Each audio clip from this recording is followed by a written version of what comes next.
Hey everybody, welcome to the program WRSA Radio. I am your host, Grenadier One. As always, I hope you are having a good week.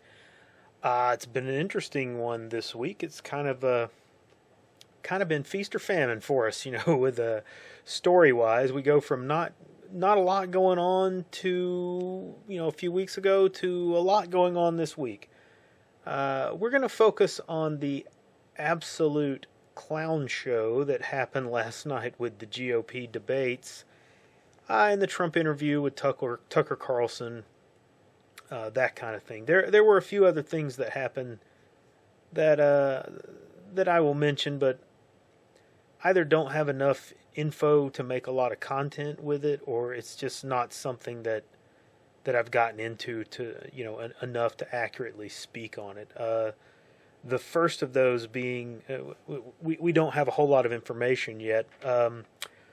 Let's jump off with the story that broke out late yesterday coming out of Russia. As you should recall, Wagner, the private military contractor out of Russia, a couple of months back, attempted a sort of coup.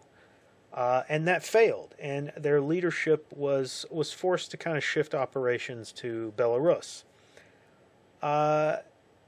If you're savvy to how Russia operates, you could kind of see this coming. But late yesterday, we got word that the CEO of Wagner, Prigozhin, was on a small private jet, and that jet had crashed just northwest of Moscow as it was flying out of the city, reportedly headed to St. Petersburg for some kind of meeting. There was initially some confusion because Prigozhin has security precautions in place to disguise the flight that he is actually on. And in fact, there was a second aircraft with that plane. It was also flying kind of that same route.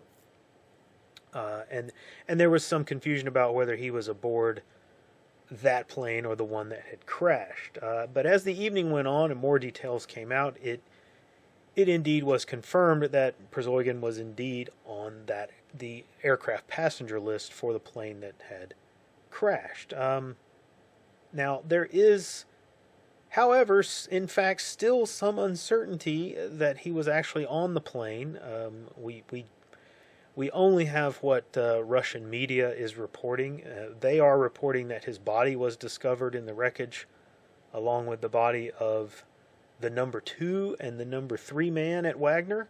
So this was a complete decapitation of that company. They were killed. Also killed were 7 others, which included the crew of the aircraft. I have video of the plane actually falling to the ground, where you can clearly see that it's just a straight fall. This aircraft is just corkscrewing in, and it's not gliding on like a long descent or anything like that. And to me, this is an indicator of a mid-air explosion, complete loss of control and engine power, that kind of thing. It doesn't look, it's not naturally how planes crash, let's put it that way. It was reported from those who took the video of the plane coming down that there were, and there are multiple videos out there, by the way. It was reported that there were at least 2 explosions that were heard prior to seeing the plane falling out of the sky. And again, it's just more indications to me that this was probably one of 2 events. Either this was a bomb or it was a missile. It is possible for you to have, catastrophic, explosive kind of engine failure or something like that might be a natural accident that might make a plane fall out of the sky like that, but that's just not very normal. So it looks very much like this was a bomb or a missile. There is also video that has come out of the actual crash site, and as you can imagine, it's pretty graphic. There's clearly going to be things in that video that are shocking. If you have not seen something like this, be cautious with it. But you can see it over on Telegram, and bodies can be seen in the video. It's pretty bad. A lot, fire, parts of the plane all over the place. It's pretty bad. And I'm not suggesting that you go watch that, but it's out there if you care to see it. In my mind, for me, when I watch something like that, it's a verification of what was reported. So that's why we'll take a look at those kind of things. As I said, this is not really shocking, but we have to acknowledge that there are a lot of questions about this event. Was this Putin getting revenge for, Wagner embarrassing him on this national and international stage? Was this Western governments, maybe?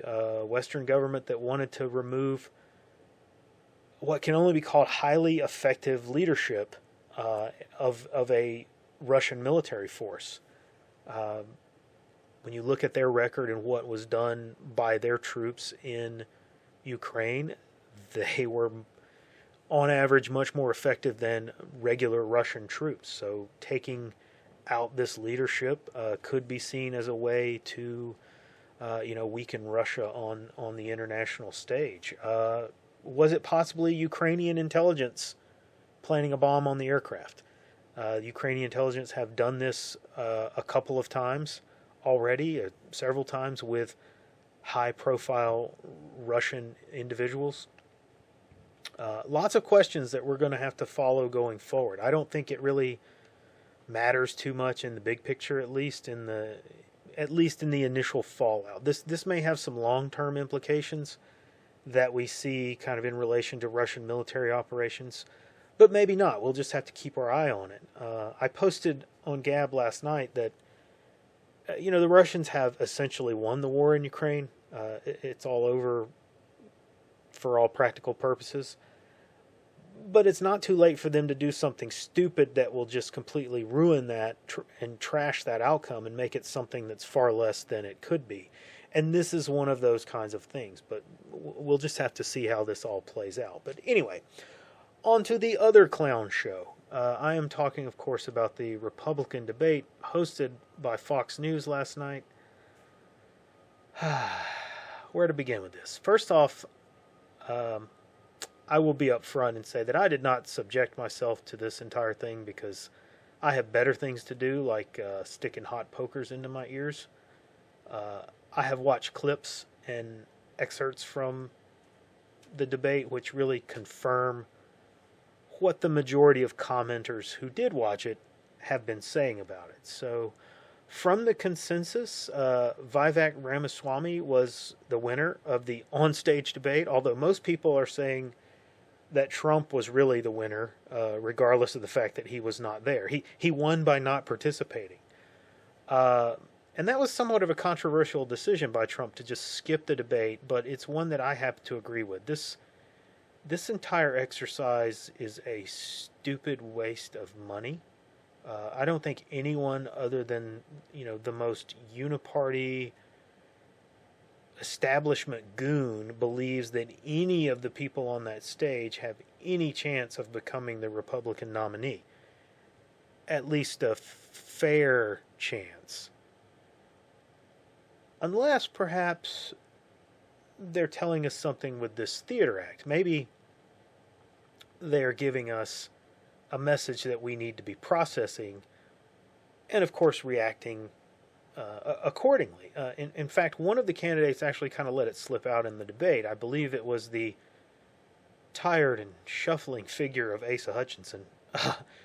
He said something to the effect of Trump was not going to be eligible to run, and he was not going to be on the ballot. So is that what they're thinking here? Is this what they're planning for? There's of course some logic to that potential situation, but to me, to be thinking like that and to be planning for that is just, that's a massive division in the party, and it's also a massive gulf between the GOP and the Democrats.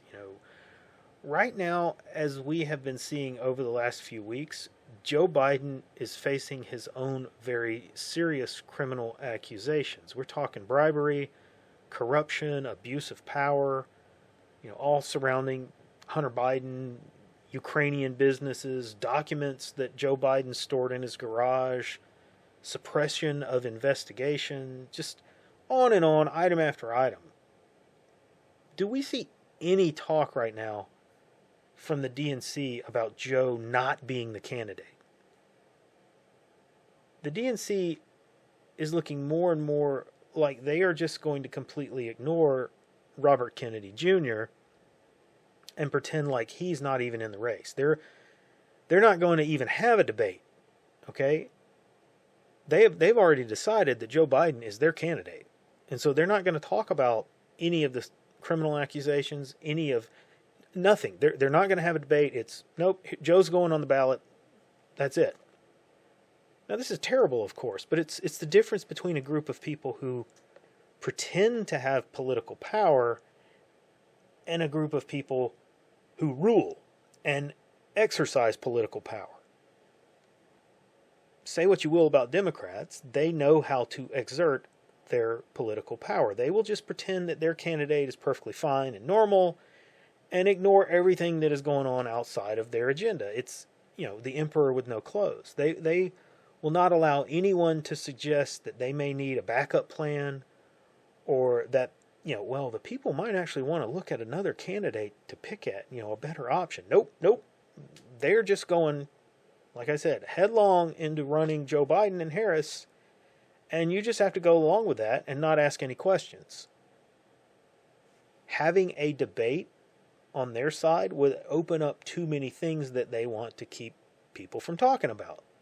So they just ignore it. We don't need that. But the RNC, however, has to do, we got to do it all by the book, see? We have to give people the appearance of choice, even though you really don't have one. We want everyone to think that we really care about what they want. When it's all said and done, however, I think if you really stare through the smoke, you can kind of see what's coming. What I think is going to happen, and again, this is my opinion, is that the RNC is going to abandon Trump. They are going to either not challenge the efforts that are already being launched by Democrats in certain key states to remove him from the ballot.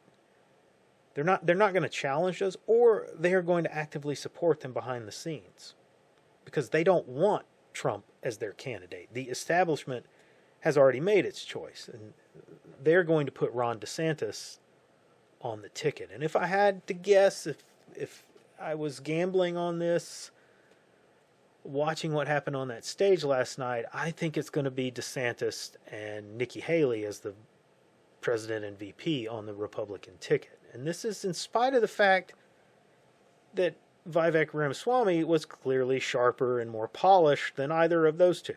Okay?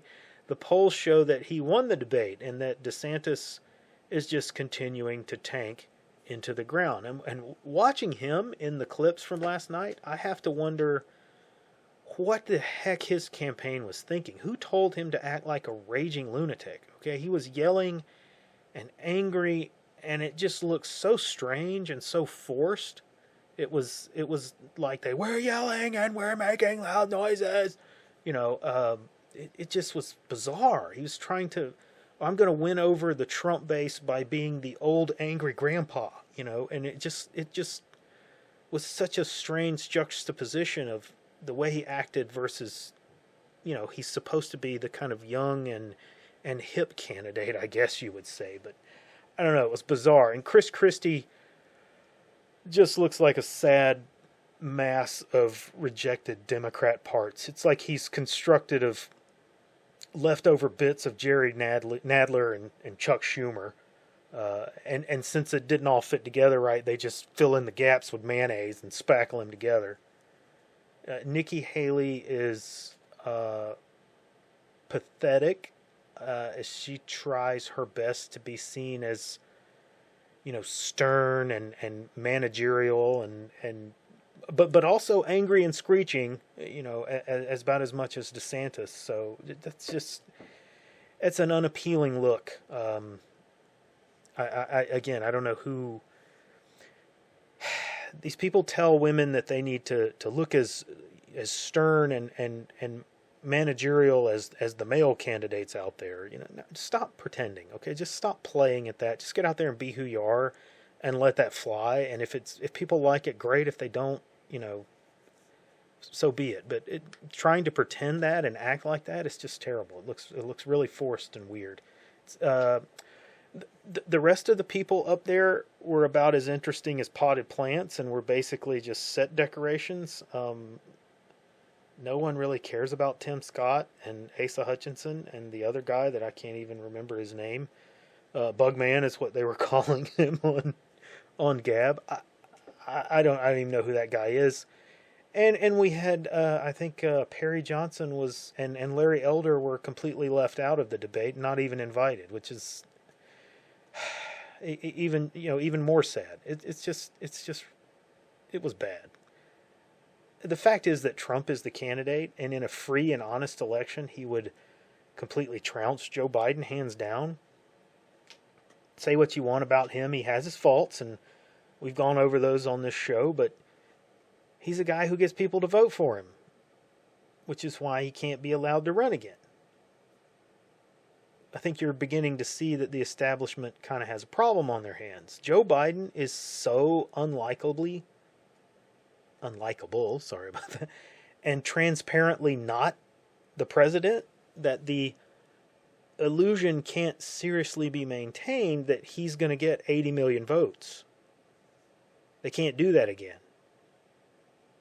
That many people are just not going to vote for him. So the establishment needs a candidate on the other side that they can kind of hand the election to, knowing the reality of things is that it will change little. Okay, it gives us the illusion of picking the leadership, but we just get a different uniparty figure at the wheel. This leads us to the lawfare that has been launched against President Trump, because Trump still has this massive support despite his shortcomings, which is good. However disappointing he was, he's still better than the alternative that we're going to have crammed down our gullets. Trump decided to skip the debate and to instead go over to Tucker Carlson's show and do a long-form interview.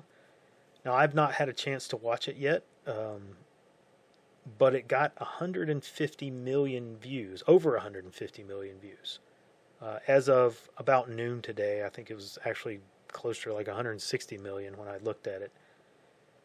That's way more than the debate got. Now, we know, if you know anything about metrics and clicks and those kind of things on view, it's a little weird. It's not, that doesn't mean that 150 million people sat there and watched the entire interview, okay?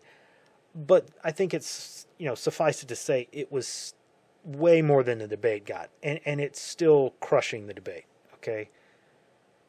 Now, today, Trump is coming to Atlanta to turn himself into the Fulton County Sheriff. They will immediately release a mugshot of him like they did for his co-defendants, which is simply a ritual of embarrassment for him, and it gives the leftoids a rah-rah win, and I'm sure that leftoid social media will be just gushing all over themselves to see that photo, and they'll be gleefully posting about how he's going to jail and he's in an orange jumpsuit, and it will be disgusting and quite frankly infuriating. The fact that it's coming from my state of Georgia is even more infuriating about it, but it is what it is. Let's go back to the run-up to 2016, and one of the biggest disappointments from the Trump campaign and his presidency. Now, during that time, he said multiple times the phrase, lock them up or lock her up. He said, go after people like Hillary and Biden and Podesta and all of these others, and people loved it, okay? We ate it up, and we thought that was really something that could happen with Trump being president, because he was an outsider. And it was a long shot, because Washington is what it is, and if you know anything about Washington, it protects its deepest secrets and its power players, regardless of what party they pretend to be in. So it was a long shot, but you kind of hoped that with Trump being from the outside that he might be able to kind of cut through some of that and at least get some low-level person put on trial. And when it didn't happen, it was a disappointment, but it was not really a surprise. Now, I think Trump, like a lot of politicians, simply said what people were feeling. You know, he tapped into that.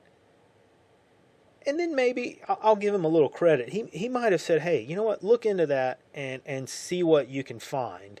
And maybe we'll have some prosecutions. We'll get some charges in there. But he was dealing with the deep state. And they weren't going to give him that. And so he promptly forgot about it. He really had no intention of pressing that and really putting people in jail. But the problem is that Washington didn't forget it. They didn't give a shit about Trump saying it, okay?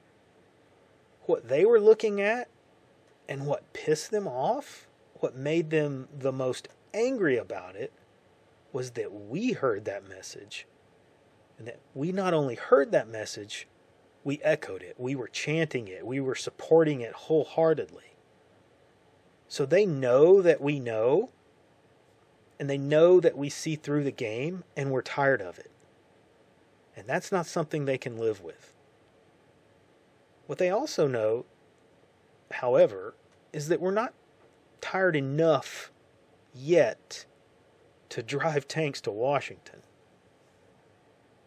They know that if they can make an example, maybe with criminal trials or perhaps airplane crashes of our own, that many of us will back down. They can make that example and then demand that we go back to watching the theater and pretending like nothing is happening. That's what they think. Now, the lesson that comes from all of this, the lesson that I see anyway, and it's not the lesson that the deep state wants us to learn. Like I said, they want us to cower and comply. But the lesson that you should all be seeing and hearing from all of this, from the things that happened in Russia, when you set out to take Moscow, you better take Moscow. There are no half steps and no partial victories. It is all or nothing. Now that's all I have time for this week. Like and subscribe. Come see us over on Gab and the Mothership, and I will see you on the next episode.